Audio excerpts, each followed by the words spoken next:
I just want to ask if there are any psychologists or psychiatrists who might be watching the show. Could you please call in and help me? Because I had a very, very disturbing dream last night, and it was really weird. I only remember little parts of it, but I seemed to be doing an operation on myself, even though myself was on a operating table. And I did a very precise surgical procedure where I removed the skin from effectively my waist to my neck and replaced it with that of the skin of a well-known, fully chested porn star. And I woke up in the morning with this wonderful bosom on me. And I was a little bit concerned because I thought, well, this is odd because people are going to see that I've got this great pair of tits now. But what actually really troubled me and actually caused me to wake up saying, oh, no, God, what's happening here, is that because I didn't know fully what I was doing, I realized I hadn't given myself any anti-rejection drugs. And I thought that her breasts were going to sort of like cause problems on that level. Very weird. But anyway, we'll start the show proper in a few moments' time. Welcome everyone to another exciting action-packed episode of the Magic Sandwich Show. Topics for this week are, well, they're all up in the air. We'll come on to a couple of those. I'm also aware that some of you may have come along in anticipation of seeing Matt Dillahunty's wedding. That was definitely our intention. Everything was lined up, and indeed, some of you who were in the room 3 or 4 hours ago now would have seen test runs that we were doing from Texas, which was basically aron, well prepared as ever, driving around trying to find a shop where he could buy a suit. God bless him, he's so unprepared for anything. He messaged me about 45 minutes ago and said, we've got problems. Let me explain what those problems are. As you can imagine, Matt Dillahunty is not getting married in a church. What we did not anticipate is that he's getting married in the middle of a field in the middle of nowhere, and there is absolutely no internet access at all. Now, we thought we'd got over this problem because we were going to stream it from Aaron's wife's mobile phone. Quality wasn't great, but you still would have seen it. His last message to me was effectively, I've been to the field and we can't even get a signal on the mobile. So he's seeing if there's anything he can possibly do to sort that out. We were going to go over to Texas in about 2 hours' time, but if we can't sort that problem out, then unfortunately, we're not likely to see the wedding live, although it will be recorded and posted as soon as we can. I'm still waiting to hear back from him, and as soon as I hear anything, I will let you know. So, for the next 2 hours, we'll be doing our normal call-in show. If you want to appear on the show, send us a contact request to Magic Sandwich Show, all one word, through Skype. Do not call us. We will bring you on the show. We'd like to talk about issues of science and religion, if possible, and we particularly welcome calls from theists.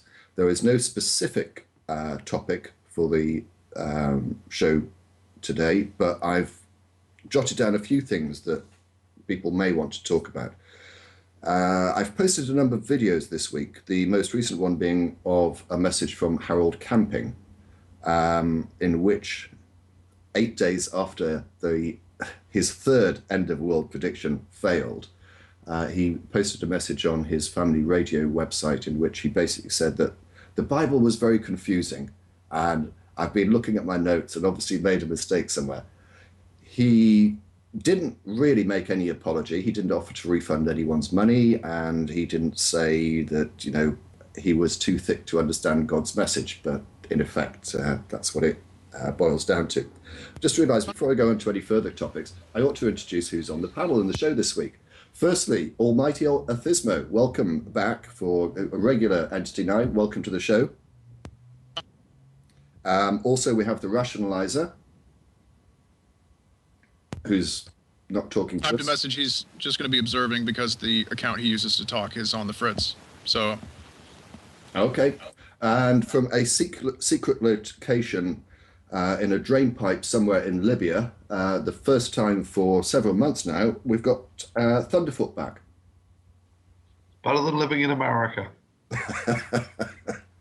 There we are. So, second topic. This is a completely curveball. I mean, I was looking at a BBC site this week about world population. The world population apparently has reached 7 billion people.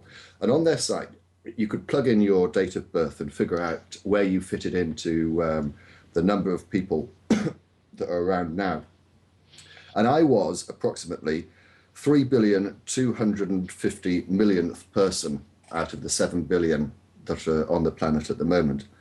What scares me about that figure is that it means that in my lifetime, if I've got this right, the world population has more than doubled. That's a bit spooky. So you might want to talk about that.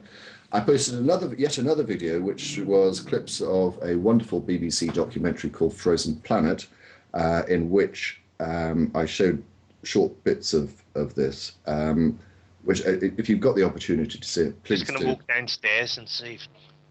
Okay, you might want to mute your microphone. Okay. And somebody left a comment which I thought was very interesting, because it did show various sort of like acts of animals hunting other animals. There was a scene, for example, of wolves hunting bison. What I found interesting is that in that clip, the comments seemed to be supportive of wolves, saying wolves were really great and cruel, wonderful animals, and they didn't see an issue of cruelty in that. But when you saw a sea lion trying to chase a penguin, everyone's empathy and sympathy seemed to be with a penguin. And similarly with a seal, which was the final clip I used. Why is it, do you suppose, that we have sympathy for things that look cute and lovely like seals and penguins, but we're sort of like championing the wolves when they're hunting a bison? That's another issue. To do with maternal instincts. I know. We may come. I'm just throwing out a few issues at the moment. And the last one, of course, was the video that I put out entitled "Venom Fang X is Not Gay," which I have to say has received more negative comments and thumbs down than I think pretty much any other video or all the other videos I've ever put together. And I know that there's one particular caller that wants to call in about that. The general gist of the criticism seems to be that calling someone or suggesting that someone may be gay can be an insult. I just don't see how it can be, but I'll leave that for the time being, because I know at least one person wants to call in. So if you want to call in on any of those issues, as I say, send a contact request to Magic Sandwich Show on Skype. Do not call us, and please include you get an opportunity in the intro message when you send it, the gist of what you want to talk about, because I say we prefer to take calls from theists in relation to religious matters. So there's a few ideas for you to be thinking about. Now, Thunder, tell us, what have you been up to for the last 3 months or so? Hiding in drain pipes. Looking out for people going, la, la, la, la, la, la. Yeah, normal stuff, run of the mill, nothing out of the ordinary. Oh, and dressing up as Jesus. And that for me was one of the really interesting things. So, I did this thing with the religious antagonist where, we did a couple of videos with me dressed as Jesus, and most people find them funny. The first one more so than the second one, which I agree with. And after that, we actually went out on the town in Boise. And Boise is like really Republican America, really conservative, really right wing. And the amazing thing was, you get out in the, under 40s when you go out, and everyone thinks that dressing up as Jesus is absolutely hilarious, and everyone's all for it. And it really is one of those things that, you just contrast that with how people would respond to you dressing up as Muhammad.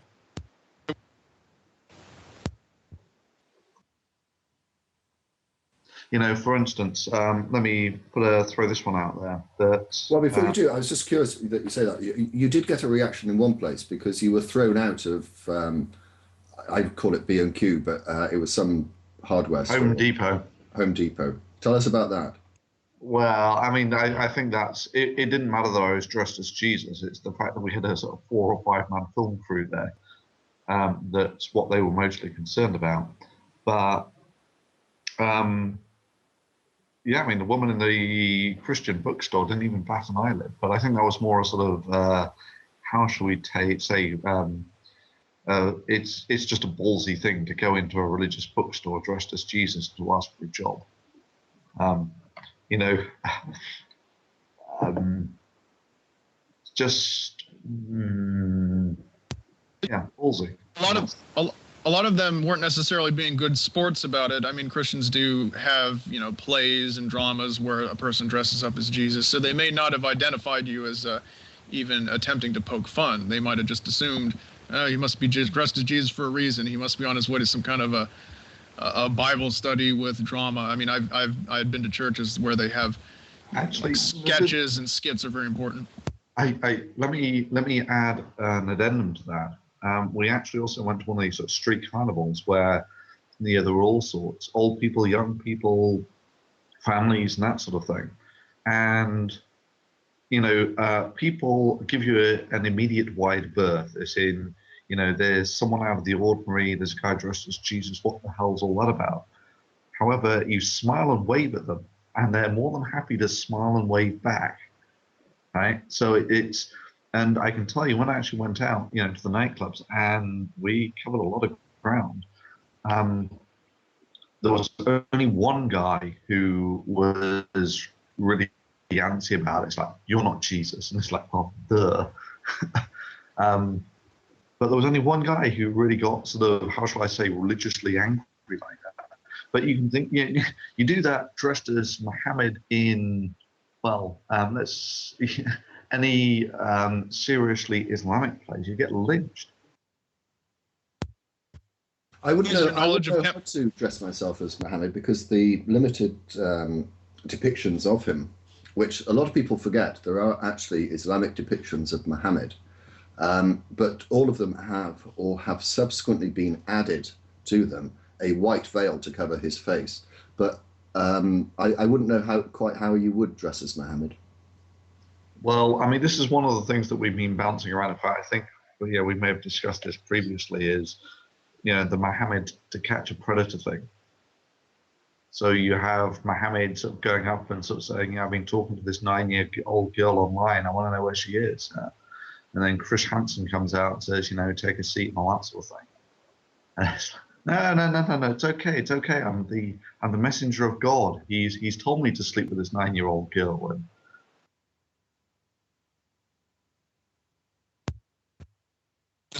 DPR, you're talking when you're muted. You could have just worn a sandwich board that said, I am the Prophet Muhammad, and I think people would have gotten it. I'm still getting messages from people saying that it's operator chat only. It's not, is it? Anyone can chat, can't they? So. But here would be, how do you tell it's Muhammad? Simple, the bomb in the turban. Yeah. Come on, you're not telling me that all those cartoons lied to me, are you now? Well, there didn't seem to be a common theme between them, but I don't know. It seems somewhat odd. I mean, he's allowed to be depicted. I mean, what it must mean if the original depictions of Muhammad did show his face, but then were subsequently covered up, and all subsequent depictions of him automatically included this sort of like veil over his face, and then it was determined that no one could draw him or depict him at all. It seems to suggest, does it not, that this is an evolutionary process that is guided by the desires of man as opposed to the instructions of God or Muhammad himself. Well, as was his selection of his wives, I think. What was it? Everyone else was only allowed 3 wives, but, God gave Muhammad a special exemption to get, how many was it? Almighty? I mean, you could still own an unlimited number of female slaves, so there was a kind of an exit clause there. But, it's just the rise and fall of different sects, and some sects are more literal than others. And what they do is they immediately say that, the previous interpretations that allowed these depictions, well, they were always wrong, and the previous generations should have taken a harder stand. I mean, I'm a longtime listener of the History of Rome podcast, and right now they're talking about the competition between the early Christian churches. There's the Council of Nicene Christians, and then you have the Arians, and they divide the Roman Empire almost right down the middle, with the eastern half being predominantly Arian and the western half being predominantly Nicene. And of course, the Nicenes famously win and declare, retroactively, Arianism to be a complete heresy, stricken from the record, essentially. Everything that they ever did, everything that they ever stood for. When a religion or a sect within a religion wins some battle, whether it be on an actual battlefield or whether it be for hearts and minds, they really do everything they can to strike the previous sect and all their actions and writings from the record. Like in Islam, you have people talk about the hadiths, and they usually talk about they're talking about the sunan that the Sunni Muslims believe in. But the Shia also have collections of very similar sayings, and in many cases they're the same exact sayings. But what's happened is the Shia have come up with a different chain of narrators to get rid of all the narrators that are controversial political leaders from their perspective. You understand? So it'd be like if there was a story, like a hadith that started with Thunderfoot and then went to DPR and then went to Happy and then went to Rash, and then I was the one who was narrating it at the other end. Well, if someone in one sect, let's say that's the Sunnah narrator, well, someone else might have the same story, but they'll try to find the same story wherein it goes Thunder, DPR, Rash, and then someone else, and then to me, because they might have had some beef with Happy Cabby. And so, there's a lot of politics in this sort of situation. And, it's often said that the victors of the wars write the history books, but they also write the religious texts. Well, we're joined by Happy Cabby, who I suspect is not here to advise me as to what's the psychology of my dream of having a porn star's breasts on me when I woke up this morning. I think it's a more interesting point. Are you sure that wasn't borrowed from Nephilim Freeze dreams? I'll tell you why I think I had that dream. Shortly before I went to bed last night, I watched a film called Lesbian Vampire Killers. That's what I put it down to, but it was an odd dream. Can I just say again, if you'd like to appear on the show, send a contact request to Magic Sandwich Show on Skype. At the moment, I have 4 people, I think, lined up. Firstly, Happy, who is with us now. Then I think it's Shutter, then Crew 54DT, and then our good old friend Oliver wants to come on. Happy, I believe that you've got an issue that you wish to take up with me. Well, I already talked to this issue with you a couple of days ago via Skype, but nevertheless, you said that you wanted me to bring this up on the show as well. In my opinion, I had an issue with your Venom Fang X video because, in my opinion, you were using gay as an insult towards Venom Fang X, and I felt that that was wrong. Subsequently, I actually talked to a lot of gay people. In fact, I even talked to gay people who didn't even know who you or Venom Fang X were. And it is of their opinion that the video is just harmless fun. So it appears that although, in my opinion, the video was done in bad taste, it just appears that I'm just wrong on it. Well, you're not entirely wrong, because a lot of people obviously expressed their displeasure with it by giving it a thumbs down. And as I say, I think it has about 35% of thumbs down, which is significantly higher than the normal that I get for my videos. But I was shocked by the response for a number of reasons. Firstly, I do not see how calling someone homosexual can be an insult. It certainly wouldn't be an insult to me. And I suspect for most people... DPR, you're gay. Well, yeah, you can say that. I mean, it's like, yeah, so what? I just don't... And a paedophile. Well, no, there's something slightly different with that, though. There is a significant difference, I think. But I simply don't see how calling someone gay can be an insult. It can only be insulting to the homophobic. It's the way that you were using it. Now, see, well, no, let me people just like finish us. this point. Let me just finish this point, Happy. It can only be insulting, in my view, to the homophobics, the ones that think, oh God, you calling me gay, that's insulting, because they, in their opinion, think that there is something derogatory about being called a homosexual. And Venom from X certainly does. And I've made notes. Sorry, go on. This is the thing. With Venom Fang X, I don't think if he was one of the sort of Ted Haggard sort of things, I could see mileage in this. That, you know, just that sort of out and out hypocrisy of, you know, we don't have to worry about whether being homosexual is evil because it says so in the Bible. If he was one of those sorts of guys and then he's caught with the coke, not the coke snorking male hooker, the crystal meth, then, you know, sure, that's got mileage in it. But I mean, as far as I was concerned, Venom's never really been that much of a gay basher. Stop, because that's my point. He has been. And I'm going to read. It's not been a hobby horse of his. I mean, he might have said once. I'm going to read some of the things that he has said in his videos, which I noted and have tried to note verbatim. Do not tell me that he isn't anti-gay. He is a complete fucking homophobe. Right. These 3 videos, you don't have to go further. This is after his comeback at the end of last year. In Old Testament slavery and stoning, posted on the 27th of December 2010, where he starts rambling about objective and subjective morality. He says this: people, and he's referring here to homosexuals and adulterers, who were having lots that he's talking about in the olden days when the justification of stoning homosexuals. People, homosexuals and adulterers, who were having lots of free sex with multiple partners could spread STDs. God did not want to contaminate the family line of Jesus Christ, so anyone who was participating in that activity was stoned. Why?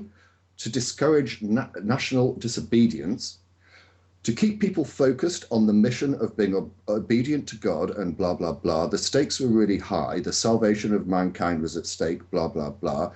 He had a zero tolerance attitude. He then goes on to say, now with Jesus, things had changed. He didn't stone an adulterer.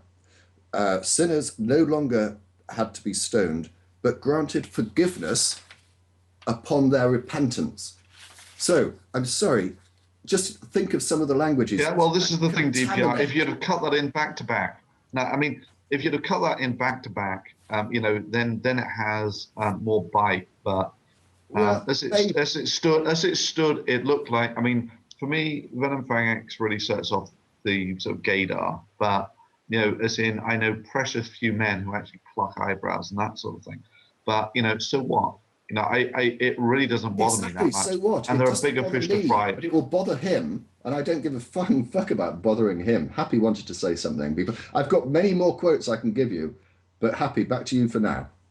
Okay. The issue for me was the way in which you presented the video, in that you were using homosexuality as a form of criticism when it shouldn't be. For people like you and I, we recognize that, you know, gay people should have the same rights as everybody else and stuff like that, but that you were using the accusation of being gay as a form of an attack, and that to me is wrong. But like I said, I talked to several gay people and they saw nothing wrong with the video. So by those standards, it appears that I'm wrong. Well, that's just say you're not entirely wrong, and I'm prepared to take a criticism.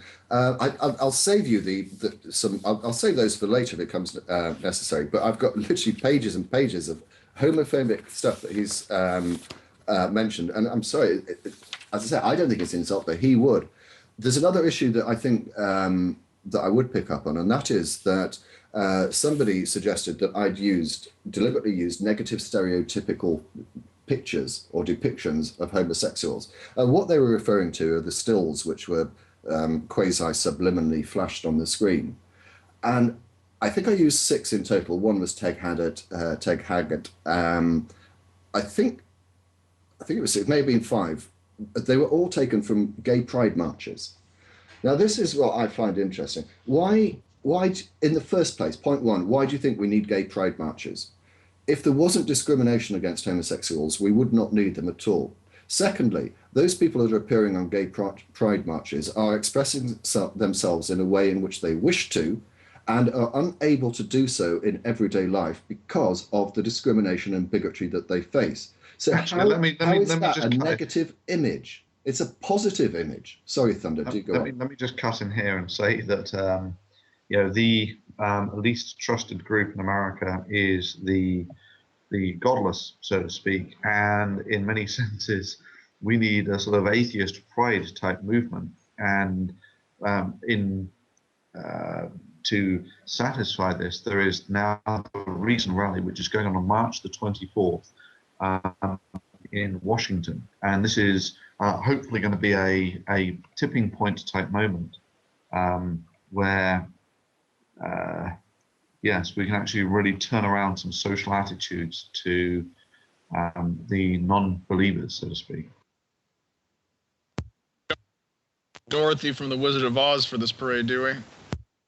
DPR Jones, do you believe that your video is or could have been offensive to gay people? No, I don't. Because I don't think, I cannot understand how saying that someone is a homosexual is insulting to anyone who, other than a closet homosexual, well, not a closet homosexual, a homophobic closeted homosexual, like Venom Fang X, in my opinion.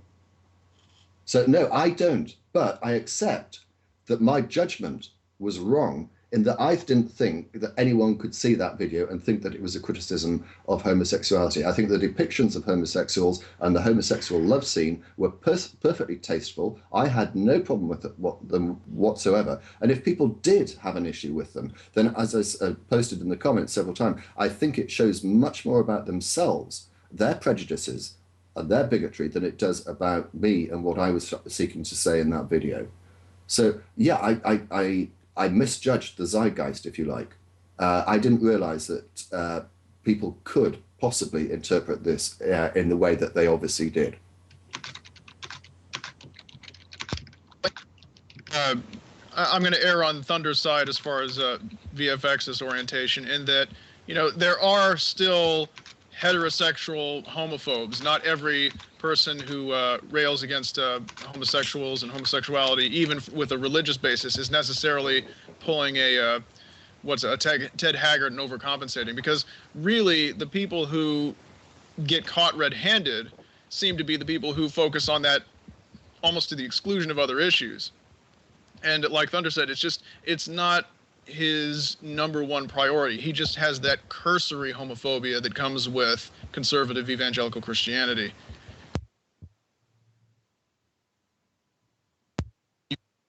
Homophobic to ride the ride. And also, I sounded a bit like Harold Camping then. Also, sorry. And also, I'm sorry, somebody fondling something as phallic as whatever it was, game control thing or whatever, and saying the purpose of this object is to entertain me. I mean, come on. Is that not worthy of humor? It could be, but the need to call someone gay, it was not necessary. You could just be poking fun at the fact that he was holding up a dildo. The need to, you know, say, oh, he's gay, you know, that's something that you do, you know, when you're in junior high school. Yeah, no one seemed to object so much when I called Don Exodus gay openly and used very unflattering photographs of him and had polls. In fact, there's still a poll up now on this channel, on the Blog TV channel. Because everybody knows that's done in jest. What? That's done in jest. What's the difference? The difference is everybody knows that you are not attacking Don Exodus. You're just, and on top of that, playful banter. This is the thing. What you didn't make videos about Don Exodus being gay. I did actually. It's like us calling you a pedophile. And they weren't cross-cut with like 30 seconds of gay guys making out. That's true, but I did make videos in which those images were included, and specifically called him, I think I called him YouTube's top gay icon. But he thought it was absolutely hilarious. And I have to say that, like you, Happy, the people that I've spoken to subsequent to it who are homosexuals, and I have to say, some of these people I didn't even know were, said to me, what is all the fuss about? This is a joke. You're doing this with Shock of God, who actually says, that, if we had gay people in the church, we would shoot them, and we would shoot them righteously and all this sort of shit. Or, Shock of God said similar things. I paraphrase, but right. Okay. So how about if you were doing it with Shock of God, fair enough. But I think you're being far too kind to Venom on his homophobia. How about another video he made? Again, about 10 months ago, why morally subjective women in 10 months ago, DPR. So if he'd have what? done it last I week, would here's the thing. ignore him. It's 10 either months you ago. deal with him. If he has made, videos that you object to, then you respond to those videos. I did. You say, I did it in my own style, though. but you did not advance any intellectual he argument. says, he tries to dress it up in some nice language. No, I'm sorry. I've got the quote here. I won't bore you with reading it unless you want me to do so. He says, effectively, he doesn't say it in terms. This is why people don't appreciate just what homophobia is. He is talking here specifically about homosexuals burning in hell forever because of their sinful nature. Yeah, and if you That have is homophobic. then That's you do a video disgraceful. response. What's the point of doing a normal video response to someone who never actually answers any of your videos? Part of my irritation with him is I posted a video, a question to Venom Fang X, and this was 3 weeks ago? Mm-hmm. Will he respond to that one? No, of course he won't. He never responds to anything. Hey, Thunderfoot, how many video responses have you done to me? I don't think you have. You mentioned Right. one video, but I think I've done 10 video responses to you. You've never, really acknowledged me. But yeah. I make videos. Sometimes I like the stuff you put out. Sometimes I don't. But you know what? You say your stuff in your videos. I say my stuff in my videos. Just because somebody doesn't post a video response back to you, it's nothing personal. Absolutely, and quite free.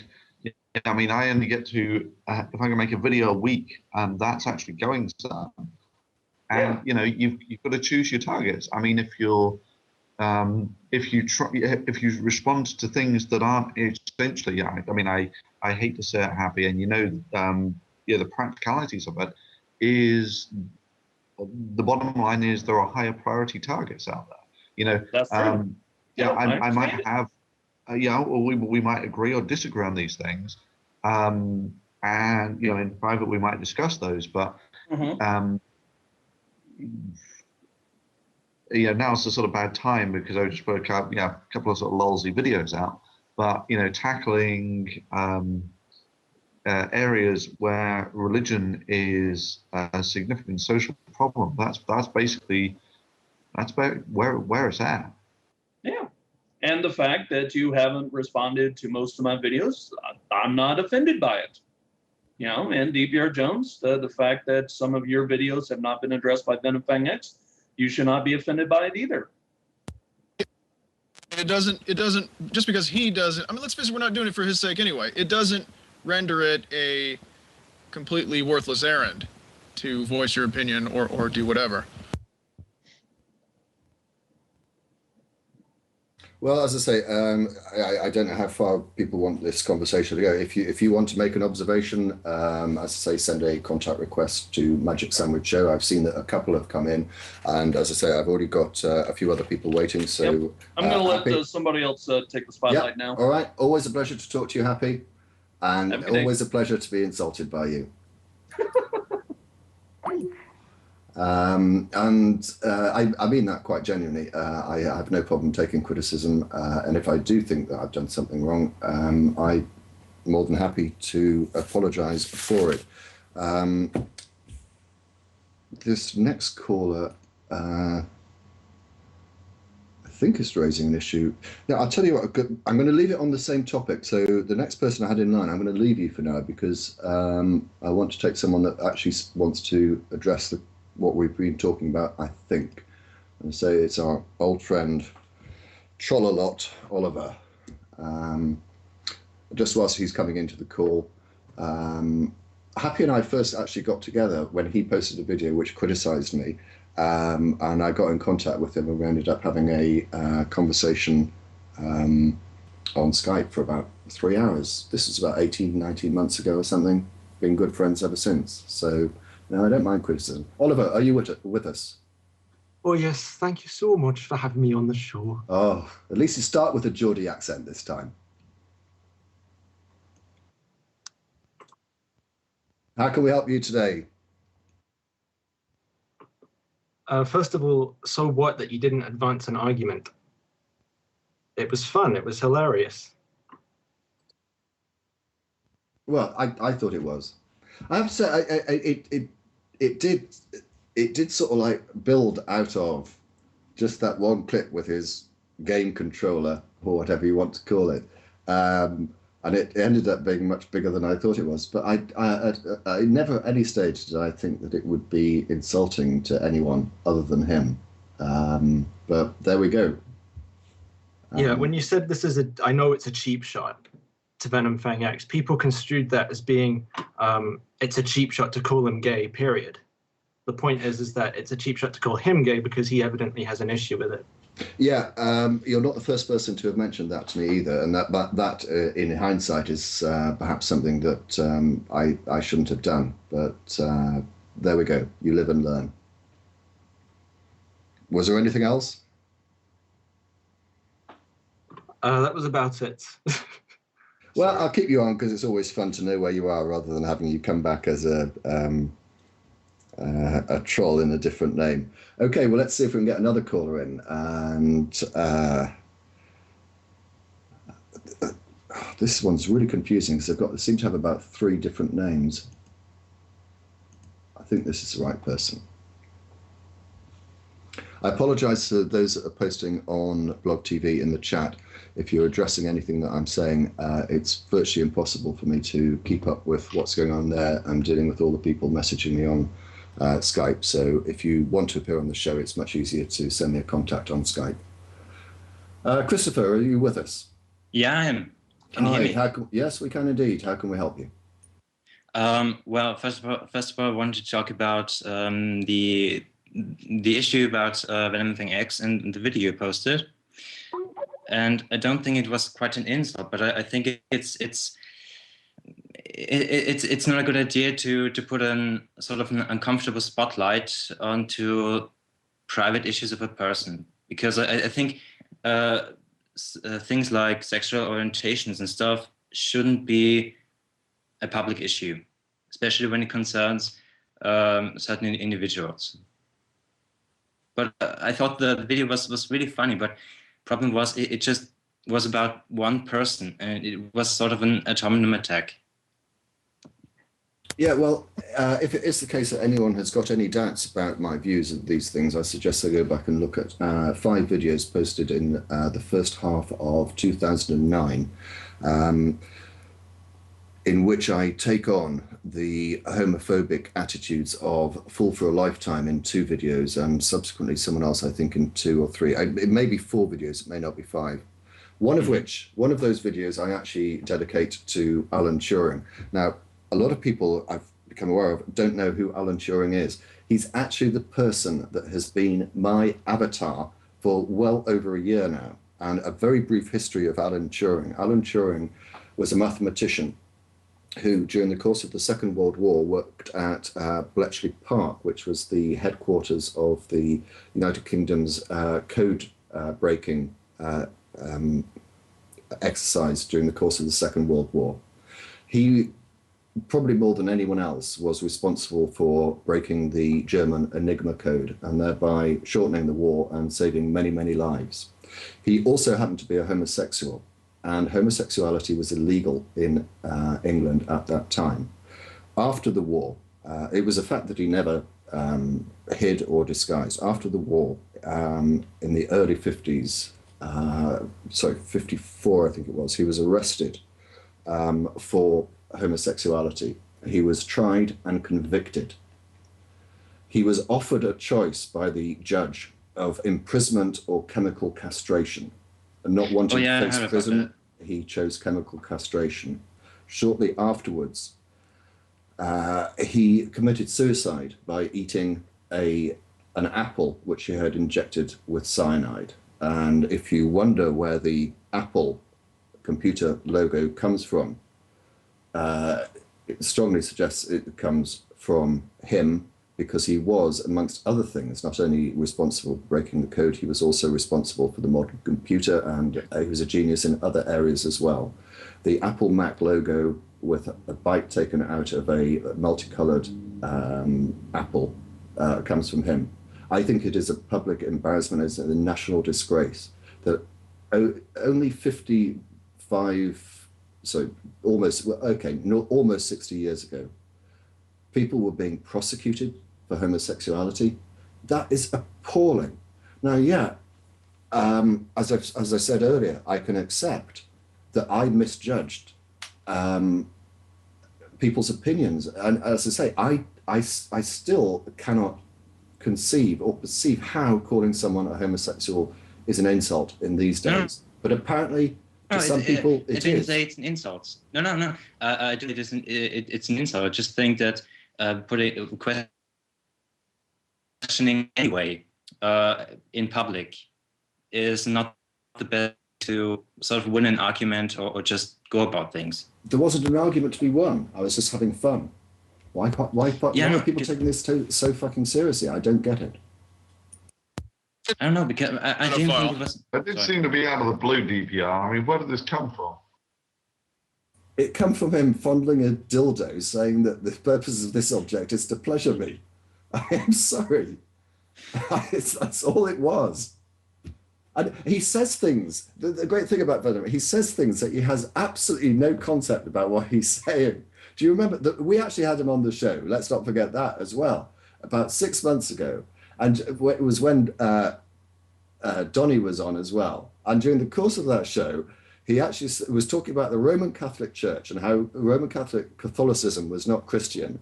And he actually said, I can send you videos, but it's easier. Just do a Google search for The Woman Rides the Beast. At which point I started pissing myself. Donnie said, no, don't do that. It gets you bad results. Everyone in the call was laughing. And he said he didn't realize. He said, oh, no, Google The Woman Rides the Beast. I mean, that to me is something to be laughed at. And as I say, I don't fully understand why it went too far on this occasion. Almighty, I think you wanted to say something.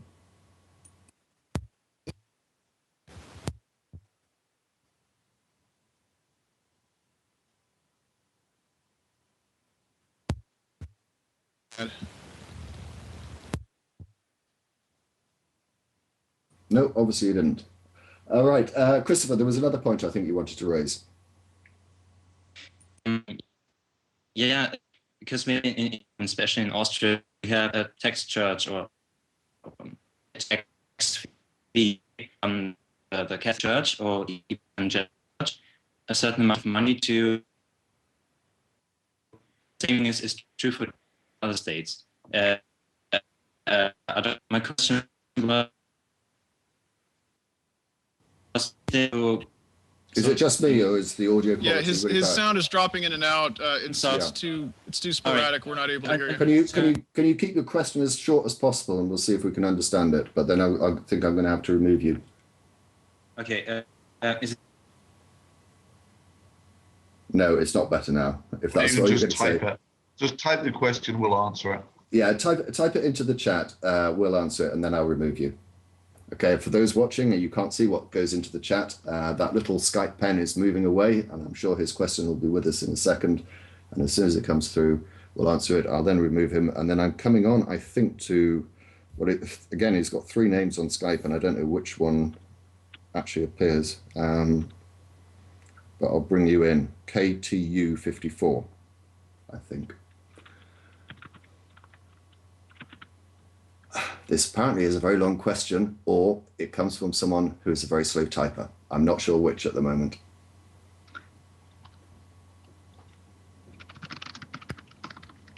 I can hear lots of frenetic typing in the background, so I think it's a long question.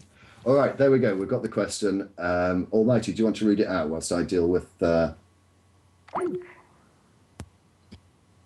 think a church tax, such as it exists in Austria and Germany, would be a good idea for America and/or other countries? Hell yeah.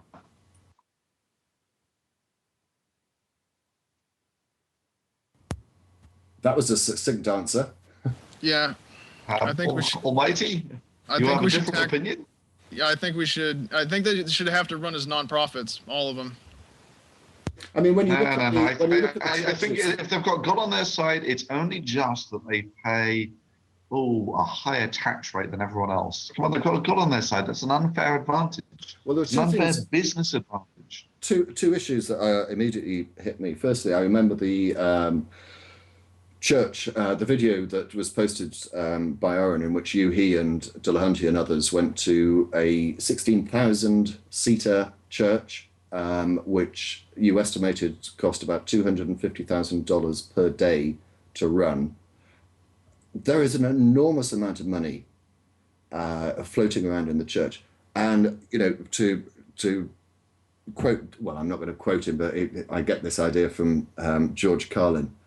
Why is it God always needs money? He must be a man. A woman would not be this bad with money. Why is God always in need? And why do churches always need money? Why does God always demand your money? It's crazy. Well, okay. People in the chat are It's saying obvious. that. People in the chat are saying that Christoph was referring to churches that receive tax money, not that give.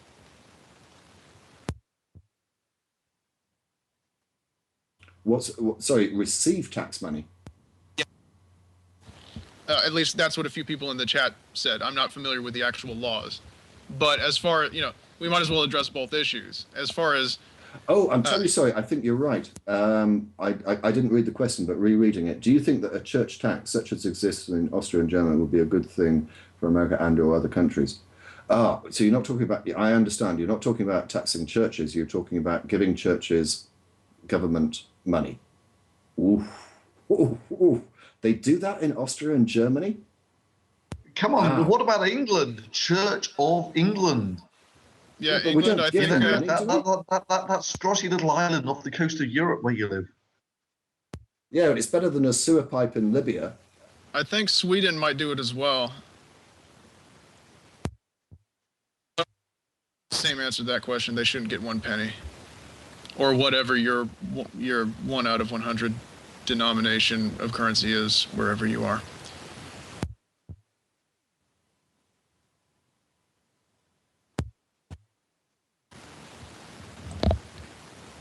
Sorry, I'm just trying to bring the next caller in. What irritates me is actually the charitable status that certain organisations can get in this country. Can you mute your microphone for us, Pale Blue? Just thank you. I was looking at the IERA, which is the organisation that Hamza sort of like is control of, or one of the controllers of in this country, and they have charitable status, so they don't have to pay tax on any of their income. And it's perfectly legitimate. It falls within the criteria necessary to obtain charitable status. But whereas in some legislation in this country, religion also includes atheism, in relation to charities, you cannot be a charity based on atheism of itself, which is one of the problems I think Dawkins had when he was setting up his foundation as a charity. And I don't know quite how they got around it. I presume that they fell more within the bracket of education than religion. But in this country, you get charitable status if you're however batshit crazy religion you may be, or even, this is another one I came up against, the Centre for Psychic Research, based in London, has charitable status in this country. I think it's a disgrace, but there we go. I think we might have a new caller. No? Yes? Pale Blue Dot, are you with us? Doesn't look like he is. As I say, whilst we're waiting for that, if you want to join the show, send a contact request to Magic Sandwich Show, all one word, to Skype, and we'll see if we can get you on. I've got a couple of people waiting, and I'm going to remove this caller and add the next straight away. I've got 2 more contact requests. I will come to you as soon as I can.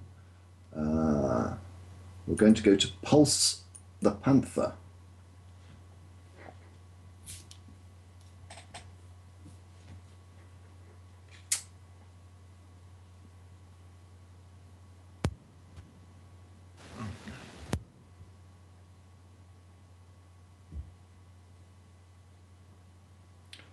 We can see you, but I can't hear you.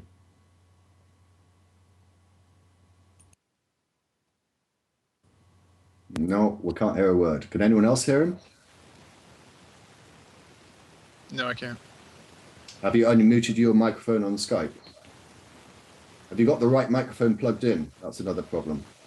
Do you want to check whether you've got the right microphone plugged in on Skype? And I'll certainly come back to you if you can't sort it out in the next couple of minutes. So anyway, how many times has Harold Camping predicted the end of the world, and how many times has it come and gone? Either 3 or 4. Enough to establish what we in science would call a track record. I just had a combination epiphany inside joke. Harold Camping is like Frieza. He says, oh, the planet Namek only has 5 minutes left, and then it lasts for hours and hours and hours afterwards.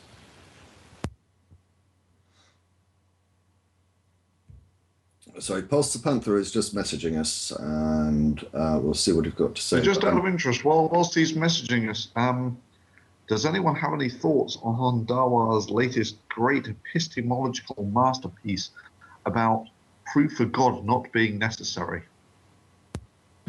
No, So I've never seen it. I've never seen someone so consistently argue their opponent's case for them the way he does.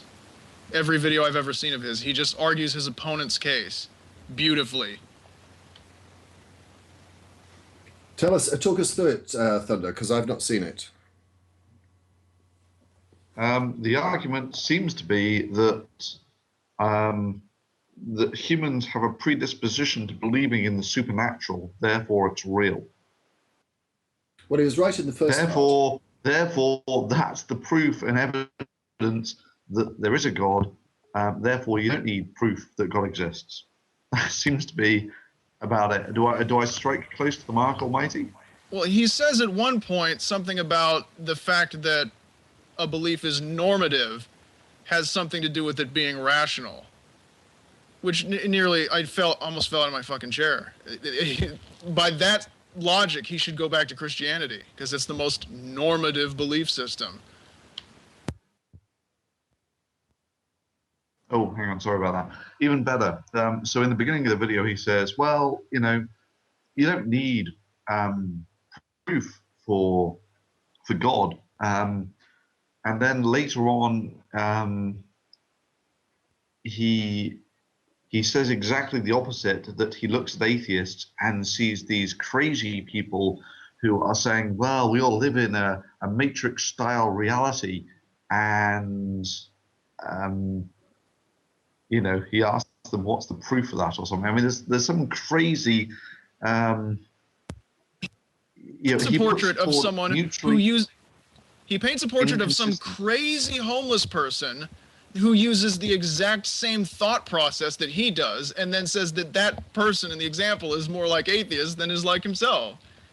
Because exactly. You know, if we have an atheist, the crazy homeless guy who believes in the Matrix, and then we have a theist practicing a major world religion, all three of them will concede that the evidence at their disposal suggests the existence of a physical world. But only 2 out of the 3 are suggesting that there is necessarily an unseen, imperceptible agent acting behind the scenes, and then the 3rd one is not. So obviously the commonality exists between himself and the crazy homeless person. So like I said, he always builds his opponent's case for them and then concludes that he has emerged victorious.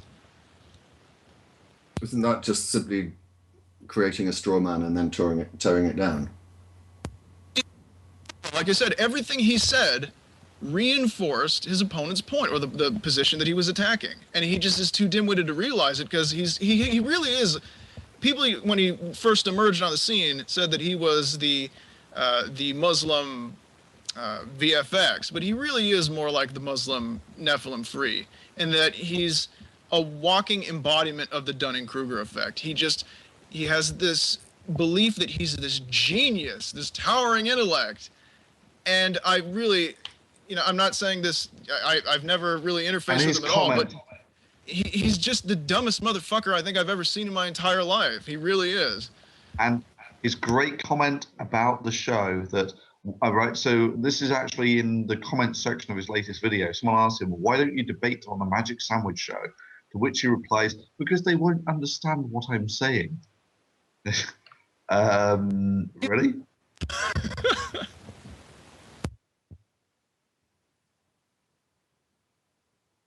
All right.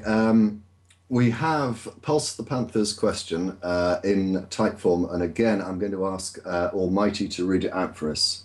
Thank you. Okay, here we go. So let's say that in control, this is Pulse's reading. So let's say that in controlled conditions, witchcraft is proven. I gather 3 ingredients, let's say a cat's eye, newt tail, and oak tree bark. I burn them in a bowl, speaking Latin, and a banana appears into existence on the table in front of me out of nowhere. So my question is this really supernatural? Is it violating nature's laws, or are we simply discovering new laws? If there is some correlation in the words and ingredients and the desired result, and this correlation can be studied and proven, is it simply a new element to reality? And would this make the term supernatural essentially meaningless? And he goes on, and if inexplicable supernatural examples are shown, how does this affect the extraordinary claims require extraordinary evidence claim? Is God or ghosts still extraordinary? Can I just pick up the last point first? I have never used this expression because I find it utterly distasteful and ridiculous. Extraordinary claims need extraordinary evidence. No, they don't. All they need is evidence. I disagree.